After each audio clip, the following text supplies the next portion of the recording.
आरोपीला सरकारी वकील कधी प्रश्न विचारू शकत नाहीत हे आपण जाणून घेणार आहोत. नमस्कार, मी ॲडव्होकेट कैलास नाईक. कायद्याचं म्हणजेच तुमच्या फायद्याचं बोलूया.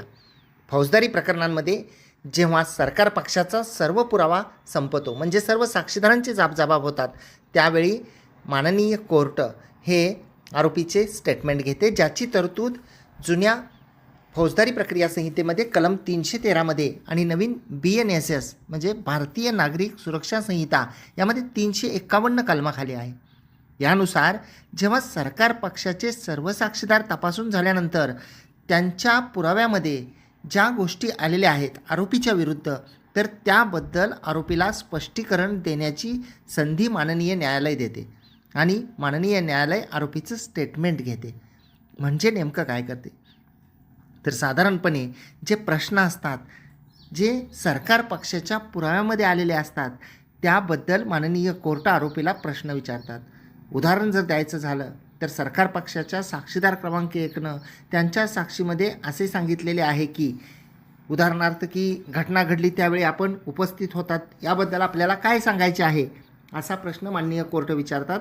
असे जो पुरावा आरोपी विरुद्ध आलेला आहे त्या अनुषंगानेचे प्रश्न असतात की याबद्दल तुम्हाला काय सांगायचं आहे, याबद्दल तुम्हाला काय सांगायचं आहे. आणि या प्रश्नाचं उत्तर देत असताना आरोपीवर कोणतंही बंधन नसतं की खरं आहे म्हणण्याचं, खोटं आहे म्हणण्याचं, माहीत आहे माहीत नाही, कोणतंही उत्तर जे आहे ते आरोपी देऊ शकतो. आता सर्वात महत्त्वाचं म्हणजे की आरोपीनं उत्तर कसं दिलं पाहिजे. सर्वात अगोदर प्रश्न नीट ऐकला पाहिजे, जर समजला नाही तर पुन्हा समजून घेतला पाहिजे आणि जे आपल्याला सांगायचं आहे ते स्पष्ट सांगितलं पाहिजे.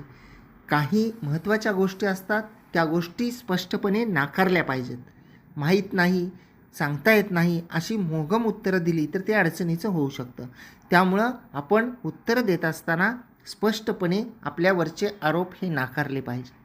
आता यानंतर आपण पुढच्या एका मुद्द्याकडे वळूया, ते म्हणजे की जेव्हा माननीय कोर्ट आरोपीचे जुन्या फौजदारी प्रक्रिया संहिता कलम 313 प्रमाणे आणि नवीन BNSS 351 प्रमाणे स्टेटमेंट घेतात, तर आरोपीचं स्टेटमेंट म्हणजे जबाब झाल्यानंतर सरकारी वकील आरोपीचा उलट तपास घेतात का, ज्याला क्रॉस एक्झामिनेशन असं म्हटलं जातं, तर अजिबात नाही.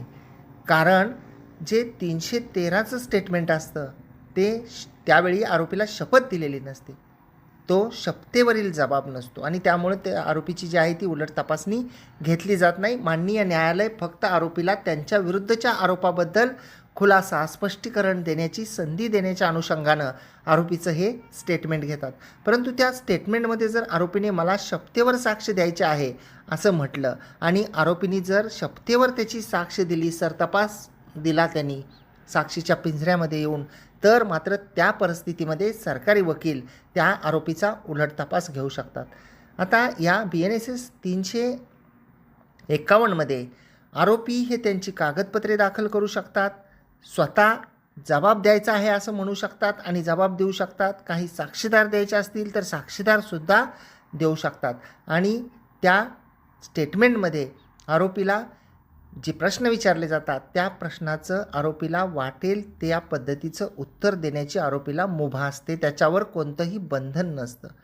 त्यामुळे आपण आजच्या या व्हिडिओमध्ये समजून घेतलं की 313 फौजदारी प्रक्रिया संहितेप्रमाणे म्हणजेच BNSS भारतीय नागरिक सुरक्षा संहितेच्या कलम 351 प्रमाणे फिर्यादी पक्षाचा पुरावा संपल्यानंतर आरोपीचं जे स्टेटमेंट घेतलं जातं, तर त्या स्टेटमेंटच्या अनुषंगाने सरकारी वकील उलट तपासणी घेतात का, तर या प्रश्नाचं उत्तर होतं की 313च्या स्टेटमेंटबाबत सरकार पक्ष उलट तपासणी घेत नाही.